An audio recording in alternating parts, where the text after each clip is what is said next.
So I get a fair amount of emails on this topic. I thought I'd just cover it real quick, and I'll try not to blather on too much. But surfacing the deck on a 6.0 block, or any of them really, um, on the 6.0, I do not recommend doing that. I know that some of them get pretty beat up. This one here is in pretty darn nice shape. Not too much erosion around the, well, it's got a little bit. The temptation is there to do it, but when you do that, your piston protrudes out of the cylinder, and if you take a thousandths off there, which is ain't gonna happen, you're gonna be more like 2 or 3 thousandths more than likely. That piston is going to protrude that much further out of the cylinder block. And as far as I know, there aren't thicker crushed head gaskets that you can get for these. So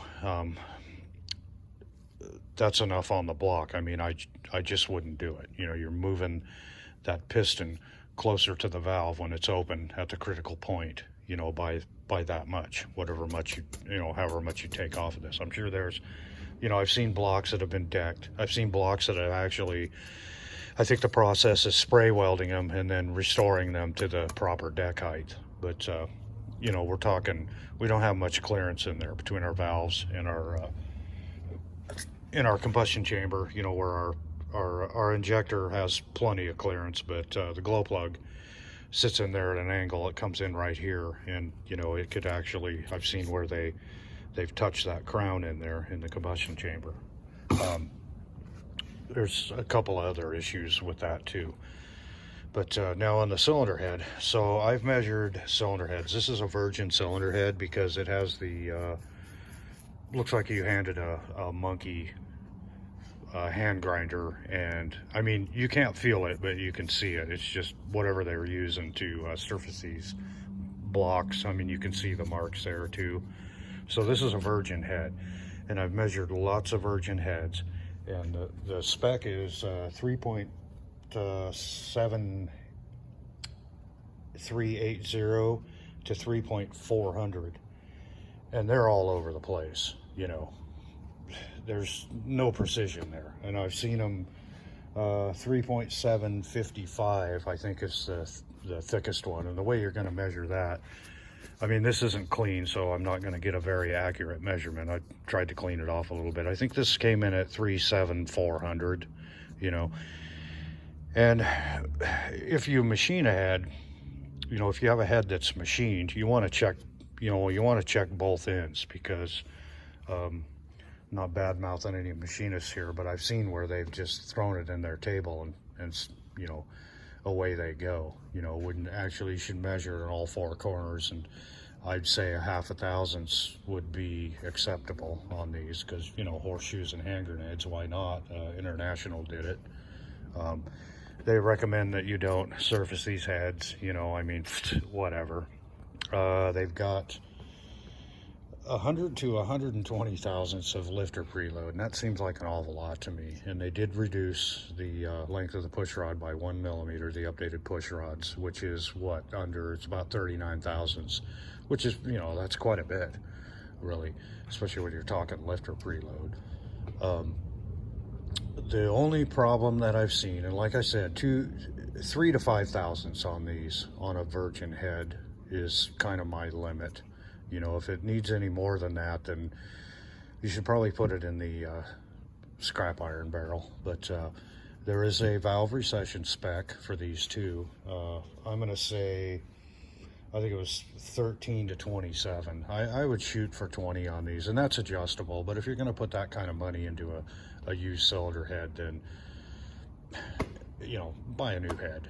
I mean, you're gonna pay the same for a rebuilt head that you are for a brand new casting. And then it's going to be, I mean, the precision in the thickness of the head, like I said, is all over the place. I mean, it's not as compared to a new, any new modern engine, an LT or a Godzilla, the precision and the machining precision and consistency, the consistency is pretty much off the charts on any modern engine, and I wouldn't consider this a modern engine. You know, it's just an old stinky diesel. But the problem that I see with these, when you have too much lifter preload, is, you know, when you're moving this, you know, if you're surfacing this head and you surface the deck here, you're moving these valves closer to the piston. Is if you're towing, you may get the idle thump. You know, valves aren't closing all the way, intakes aren't, you know, they're hanging open a little bit. You know, if you're in tow haul, you're hauling a load down a hill, of course it's going to downshift and run those RPMs up. Well, the engine would overspeed and the valves would float. And I suppose if the piston touched the valve hard enough, it could break a rocker arm or bend a push rod. That's totally possible. But generally, it's just going to push that valve closed, you know, because you're just, at that point, you're not pushing against the cam lobe, you're pushing against the valve spring, and it's just going to push it closed. And what you'll see, I couldn't find my example, but you will see a witness mark of the valve. You know, the valves, like the intake valves, generally, you'll see a witness mark where they've touched.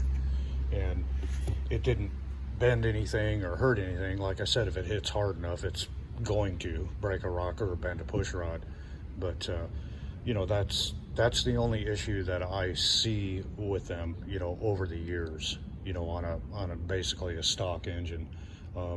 If you wanted to get really serious about this, you know, aside from your piston to valve clearance, you could size your push rods, make sure that they were the right length, and order push rods accordingly, you know, if it was that big a concern. But 3 to 5 thousandths, you're probably going to be okay. Use the shorter push rods. You know, they're 39 thousandths roughly shorter, which is quite a bit. That's going to reduce your lifter preload, and you know, try not to overspeed the engine, but because you're going to have, you know, that clearance issue if you do. But any more than that, I would, you know, I know I've seen heads that have had as much as 9 thousandths, you know, difference between the stock thickness. So, you know, they've had the hell machined out of them. I've also seen where you start, you know, if you don't measure one and they throw it in and start cutting it, they're hitting valves on one end, which means that thing wasn't level in the cradle, you know, the last time that it got machined. So, but anyway, yeah, don't surface the deck. I mean, if it's that bad, I don't recommend doing that at all. You know, you don't want to change this deck height, you know, even 3 thousandths, you know, because that piston is, you know, then you have another 3 thousandths less clearance between your valve at the critical point when the valves are open, and you know, that piston is chasing that valve. So especially if you get into an overspeed position, you know, condition where you're overspeeding the engine, and you know, you'll float the valves on these pretty easy, especially with that much preload on them. So the push rods, definitely shorten them up.